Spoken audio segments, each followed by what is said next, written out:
Hello दोस्तों, जय हिंद। आज हम लोग बात करेंगे कि आपको कहाँ से पढ़ना चाहिए। इस टाइम पे आपका कहाँ से पढ़ना सही है कि आपका सिलेक्शन की श्योरिटी हो जाए, आपका 100% सिलेक्शन हो जाए। तो आपको ऑनलाइन जो आपने कोर्स परचेज़ किया है वहाँ से पढ़ना चाहिए, आपने जो ऑफलाइन कोचिंग ज्वाइन की है वहाँ से पढ़ना चाहिए, या फिर आपको यूट्यूब की क्लासेस लेनी चाहिए, या फिर आपको सेल्फ स्टडी करनी चाहिए, या फिर आपको बुक से पढ़ना चाहिए। ओके, तो आपका ये री एग्ज़ाम है। इसका मतलब आप इससे पहले पूरा प्रिपेयर होके आपका सिलेबस, आपका पूरा कॉन्सेप्ट, सारे मेथड, सब कुछ पता होगे तभी तो पहली बार एग्ज़ाम में बैठे होंगे। तो आपका सिलेबस पूरा आपको पता होगा, अच्छे से आता होगा, आपको सब कुछ आता होगा, मैं ये उम्मीद करती हूँ, क्योंकि आप एक बार एग्ज़ाम में बैठ चुके हो पूरा प्रिपेयर होके। ये आपका री एग्ज़ाम है तो आपको सब कुछ पता होगा। अगर आपको सब कुछ पता है तो आप 1 से 2 घंटे ही अगर ऑनलाइन क्लासेस लेते हो तो इट इज़ ओके, इसमें कोई दिक्कत नहीं है। लेकिन अगर आप इससे ज़्यादा ले रहे हो तो ये थोड़ा सा दिक्कत की बात है, क्योंकि जब हम क्लासेस लेते हैं, जैसे कि आप मैथ की क्लास ले रहे हो, आप देखते हो कि हमने कोर्स में जो परचेज़ किया है तो अलग क्वेश्चंस थे और यूट्यूब पे अलग क्वेश्चंस हैं, तो हम ये क्लास भी ले लेते हैं। ओके, बुक में अलग है तो फिर आप बुक भी लगाने लग जाते हो। ओके, तो फिर आप जैसे कि 1.5 घंटे की मैथ की क्लास लेते हो, फिर आप 1.5 घंटे की रीजनिंग की भी क्लास ले रहे हो, आप हिंदी की भी क्लास ले रहे हो 1 घंटे की, और आप जीएस की तो पता नहीं, जैसे कि हिस्ट्री की भी ले लेते हो, कभी पॉलिटी की भी ले लेते हो, कभी करंट अफेयर्स भी पढ़ने लग जाते हो। तो इसमें आपके 5 से 6 घंटे चले जाते हैं। और जब हमारे 5 से 6 घंटे चले जाते हैं ना ऑनलाइन क्लास लेने में, तो हमें क्या लगता है कि हम खुद सेल्फ स्टडी कर रहे हैं, हम ये पढ़ रहे हैं, जो टीचर क्वेश्चन सॉल्व करा रहा है हम ये खुद कर रहे हैं, हम ये खुद पढ़ रहे हैं, हमें ऐसा फील होता है। ऐसे रीजनिंग, ऐसे जीएस, लेकिन ऐसा बिल्कुल भी नहीं होता है दोस्तों। क्या होता है ना कि हम जब इतना टाइम अपना दे देते हैं, 6 से 7 घंटे, 5 से 6 घंटे दे देते हैं, तो हमारा दिमाग फिर पढ़ना बंद कर देता है, क्योंकि हमारा दिमाग ना कुछ टाइम के लिए अच्छे से, बहुत अच्छे से हम कुछ भी पढ़ते हैं तो बहुत अच्छे से एकदम दिमाग में घुस जाता है। फिर हमें कुछ देर का रेस्ट लेना होता है, फिर से पढ़ना होता है, फिर से वो दिमाग में चला जाता है। तो इस तरह से अगर आप 5 से 6 घंटे बिता देते हो तो आपके दिमाग को क्या लगता है, और आपको खुद को भी लगता है, आप खुद को ये समझाते हो, हाँ मैंने आज बहुत सारी स्टडी कर ली, मैंने बहुत पढ़ लिया, मैं सुबह से फ़ोन लेके बैठा हूँ, सुबह से क्लासेस ले रहा हूँ, तो मैंने बहुत पढ़ ली।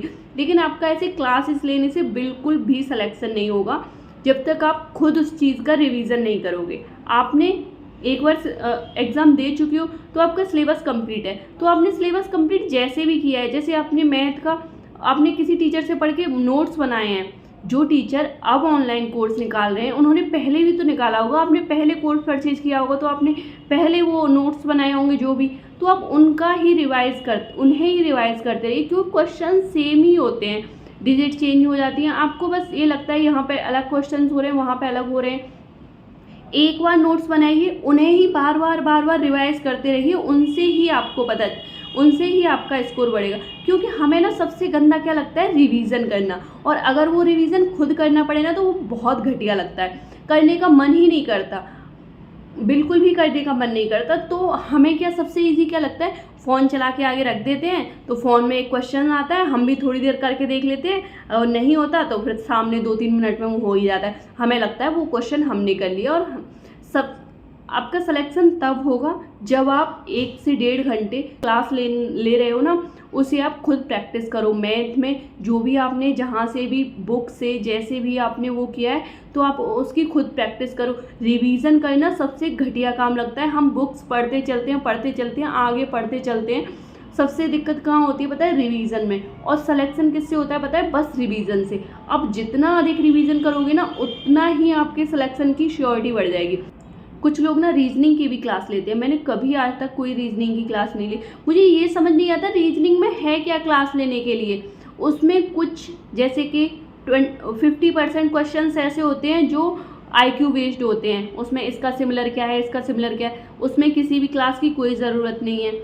ओके, और जो क्वेश्चन जैसे कि मुझे नहीं आता, जैसे कि SI में इनपुट आउटपुट आना था, मुझे बिल्कुल नहीं आता, बैंकिंग का वो था, तो उसकी एक वीडियो उठा के देख ली। ये नहीं है कि मैं उसकी रोज़ क्लासेस ले रही हूँ, जो मैंने किया है मैं वही बता रही हूँ, मैंने कोई रोज़ रीजनिंग की कोई क्लास नहीं ली, बस उसकी एक वीडियो उठा के देख ली। अच्छा, एक से समझ नहीं आ रहा है, 2 देख ली, लेकिन वो एक ही दिन में देख ली ना, अब फिर मैं उसके क्वेश्चंस लगाऊंगी, फिर मैं उसकी प्रैक्टिस करूंगी, फिर मैं अपने मॉक टेस्ट में देखूंगी फिर वो क्वेश्चन आ रहा है तो मेरा सही हो रहा है कि नहीं हो रहा है। ऐसे ही सेम आपको मैथ में करना है। और हिंदी में मुझे समझ नहीं आता हिंदी में क्या क्लास लेते हो। हिंदी में याद करने का सेक्शन है बहुत सारा। देखो हमें ना बहुत ईजी लगते हैं, जैसे कि ये विलोम शब्द होते हैं, ये और ये विलोम शब्द होते हैं, अलंकार होते हैं, मैंने ना ये सारे रट लिए थे। अलंकार है, जैसे कि हम नियम पढ़ते हैं, रूपक अलंकार में ये होता है, अनुप्रास में ये होता है, लेकिन जब हम कोई नया वो देखते हैं ना कि इसमें कौन सा अलंकार लगेगा तो हमारा दिमाग थोड़ा सा वो हो जाता है, डिस्टर्ब हो जाता है, इसमें ये भी लग सकता है, ये भी लग सकता है। तो मैंने क्या किया था, उस बुक में जितने भी अलंकार थे 400-500 मैंने सारे रट लिए थे। इनफैक्ट आपकी नज़रों के सामने से निकलने चाहिए। विलोम शब्द थे, बहुत इजी लगते हैं हमें कि हाँ इसका तो ये होगा, इसका तो ये होगा, लेकिन जब वो हमारे सामने एग्ज़ाम में आते हैं ना तो वही हमारे सबसे ज़्यादा गलत होते हैं। जो ईजी होते हैं वही हमारे सबसे ज़्यादा गलत होते हैं। तो हमें क्या करना है, जैसे कि हिंदी पढ़ रहे हो, हिंदी की ऑनलाइन क्लास लेने की कोई ज़रूरत नहीं है। हिंदी पढ़ रहे हो तो हिंदी के विलोम शब्द एक बार 200 हैं जैसे कि आपकी किताब में, तो एक बार एक तरफ हाथ रख के पूरे देखते चलिए और देखते चलिए इसका आ रहा है, इसका आ रहा है, इसका नहीं आ रहा। तो आप देखोगे कि 200 में से 50 ऐसे क्वेश्चंस हैं जिन पे आप अटक रहे हो, उन पे आप हमेशा अटकोगे। भले ही आप मेरी ये बात मतलब प्रैक्टिकल कर लीजिए कि आप एक बार लगाइए उन्हें, अगर आप 50 पे अटक रहे हो फिर से उन्हें अच्छे से याद मत कीजिए, ध्यान मत दीजिए, 2-3 बार मत लगाइए, तो आप फिर से 10 दिन बाद अगर उन्हें लगाओगे ना तो आप फिर से उन्हीं 50 पे अटकोगे और वो हमेशा अटकोगे, वो एग्ज़ाम में भी अटकोगे जब तक आप उन्हें अच्छा नहीं करोगे। तो आपको क्या करना है, ऐसे ही एक बार तो सारे ही पढ़ने पड़ेंगे आपको, अलंकार और विलोम शब्द, समानार्थी सारी पढ़ के देख लीजिए। इसमें 75% बहुत इजी होते हैं, लेकिन हमारा सिलेक्शन कौन दिलाते हैं, जो 25% जो कंफ्यूजिंग होते हैं वो दिलाते हैं। तो उन पे एक पेंसिल से टिक करते चलिए। तो आपको कितना बचा, 200 में से 50 ही तो बचे।